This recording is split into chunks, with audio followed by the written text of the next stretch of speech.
Good morning tiger blog সকাল সকাল আমি চলে এসে আজকে রুম থেকে স্টার্ট করছি ব্লগ। আজকে আমি সকালবেলা রান্না করছি হলো ডিম, আর দেখাচ্ছি ডিমে কিরকম লুক এসছে না এসছে।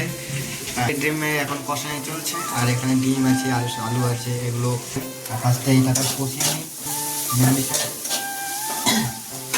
আর আজকে যেহেতু শুরু করছি বাড়ি থেকে ব্লগ ভিডিও, যেহেতু আমি কী বলবো, কালকে আমি যাবো বাড়িতে গ্রামের বাড়িতে, আর কালকে গ্রাম সাইড ভিডিও করবো। দেখতেই পাবে কালকে কালকে আমি ফার্স্টে যাওয়ার ভিডিও হবে, তারপরে গ্রামে যাবো সেসব ভিডিও হবে, সব রকমই হবে, দেখতে হবে আস্তে আস্তে। আর আজকে কী করছি না করি সবই দেখাবো। আজকে ওয়েদারটা কিরকম মেঘলা মেঘলা, এখন সূর্য ওঠেনি, আর কি বলবো। আর এই যে সামনে এই ঝিলে সব এখন কচুরি পানা আছে, আর সব লাগিয়েছে দুদিন পর থেকে সব পদ্ম ফুল হবে। এখন সব সবাই লাগিয়েছে, অনেক জায়গায় লাগিয়েছে, দেখলাম 2-3 জায়গায় যেরকম রাখা আছে, অল্প করে গাছ হচ্ছে, সব সাইড করে আস্তে আস্তে হবে। সকাল এখনো ভিডিও স্টার্ট করিনি, আর এখন চা খেতে যাচ্ছি। এখনই ভিডিও করে কী করবো, এতক্ষণ ঘুমাচ্ছিলাম বলতে কিছু করার নেই, ঘুমাচ্ছিলাম এমনি।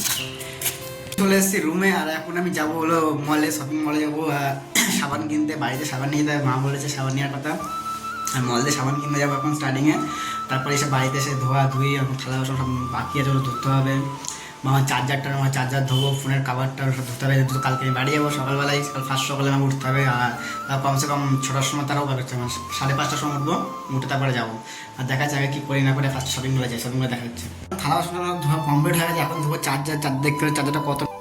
তো স্টিকগুলোতে কি নোংরা হয়ে গেছে, কাভারটাতে পুরো নোংরা, সব আঠা লেগে আছে, যেহেতু আমি আঠার কাজ করি তার জন্য। এগুলো ফার্স্টে টার্নিং ধোয়া যায়। চশমাটা বাকি পড়ে আছে, চশমাটা কাজ করছিলাম, ওটা পুরোটা ধুতে হবে, ওটাও নোংরা হয়ে গেছে।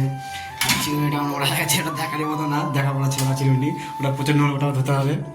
আরও অনেক কিছু ধরা যেগুলো ধুয়ে ফার্স্ট টার্নিংয়ে দিই, তারপরে যে কী করি না করি। এখন আমার মনে হয় সেটা হবে না, ওগুলো পরে যখন আসবো, যখন আসবো তখন নিয়ে যাবো। এখন যাই। আর আমার চার্জার ধোয়া কমপ্লিট, দেখাচ্ছি কিরকম পরিষ্কার, একবারে চকচক করছে এখন। আর আমার কি ফোনে ফেটে গেছে, ফোনের কাভার পুরো কমপ্লিট ধোয়া, আর ধোয়া দিয়ে কমপ্লিট। এখন স্নান টান করা হয়ে গেছে আমার, এখন এগুলো গুছিয়ে গেছে। আমার দিদিভাই যাবো পাল্লা ঝোলাতে, কি বলবো, আমার ঝুলাতে পাল্লা ঝুলিয়ে যাচ্ছে, ঝুলে শেষ আর হচ্ছে না। আজকে আবার যাবো, কিছু বলবো, একটাই ঝুলাতে বাকি আছে, ঝুলিয়ে দিয়ে খেয়ে চলে আসবো একবার, কাল সকাল সকাল বেরিয়ে যাবো। ফার্স্টে দিদি বাড়িতে ঘুরে আসি, আর দিদি বাড়িতে খাওয়া দাওয়া করে চলে এসেছি। আর আমি রুমে এসে ফার্স্টে জামা সব গুছিয়ে নিয়েছি, আর জামা কাপড় গুছিয়ে নিয়েছি, বেরিয়ে যাবো। আর এখন রেড পেট করবো না, আর এখন তাদের শুয়ে পড়ি সকাল সকাল। এখন বাজে হলো 12টা বাজে অলরেডি, আর এখনই ঘুমিয়ে পড়বো। যেহেতু এখন যদি না ঘুমিয়ে তাহলে 5টার সময় উঠতে পারবো না, 5টার সময় উঠতে হবে, উঠে তারপর যেতে হবে। আজকে ব্লগটা এখানে এসে সবাই গুড নাইট, বাই, টাটা। আর কী নিয়েছি সেটা